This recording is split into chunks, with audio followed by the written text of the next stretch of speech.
கர்த்தருடைய நாமத்துக்கு ஸ்தோத்திரம் உண்டாவதாக. இயேசு கிறிஸ்துவை விசுவாசிக்க வேண்டும்.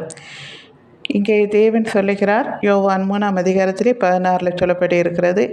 தேவன் தம்முடைய ஒரே பேரான குமாரனை விசுவாசிக்கிறவன் எவனோ அவன் கெட்டு போகாமல் நித்திய ஜீவனை அடையும்படிக்கு அவரை தந்தரலி இவ்வளவாய் உலகத்தில் அன்பு கூர்ந்தார் என்று.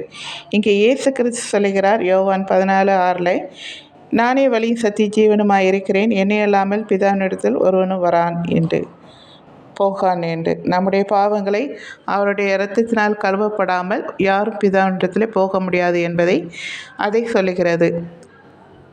இதற்கு ஆதாரம் யோவான் 1:29. மறுநாளிலே யோவான் இயேசுவை தன்னிடத்தில் வர கண்டு, இதோ உலகத்தின் பாவத்தை சுமக்கிற தேவ ஆட்டுக்குட்டி என்றார். இவர் சொன்னது போலவே இயேசு சிலுவையில் நம்முடைய பாவங்களுக்காக அவர் மரித்தார். ஆனால் அவரை விசுவாசித்து உங்களுடைய பாவங்களுக்காக மனக்கசந்து அழுது மன்னிப்பு கேளுங்கள், இயேசு மன்னிப்பார். அதே போல் பிதாவாகி தேவனிடத்தில் தாளந்தை பெற்றவர்கள் அதை இரட்டிப்பாக மாட்டுங்கள்.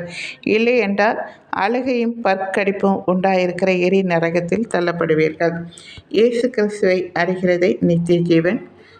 ஆண்டவர் நமக்கு எதற்கு அழைத்தாரோ அதையெல்லாம் நாம் செய்ய வேண்டியது அவசியமாக இருக்கிறது. பரிசேயரை காட்டிலும் நம்ம நீதி அதிகமாக இருக்க வேண்டும். கிரியில்லாத விசுவாசம் செத்தது, கிரியும் இருக்க வேண்டும். நற்கிரியை ஏழைகளுக்கு எதை செய்கிறோமோ அது கடவுளுக்கு செய்கிறோம். அதனால் அதுவே நற்கிரியைகள். பரலோகத்திலே நமக்கு பொக்கிஷங்களை சேர்த்து வைக்க வேண்டும், பூலோகத்திலே இல்லை என்று சொல்லப்பட்டிருக்கிறது.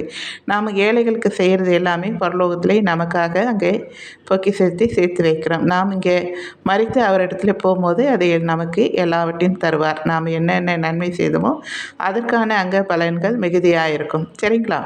தேங்க்யூ.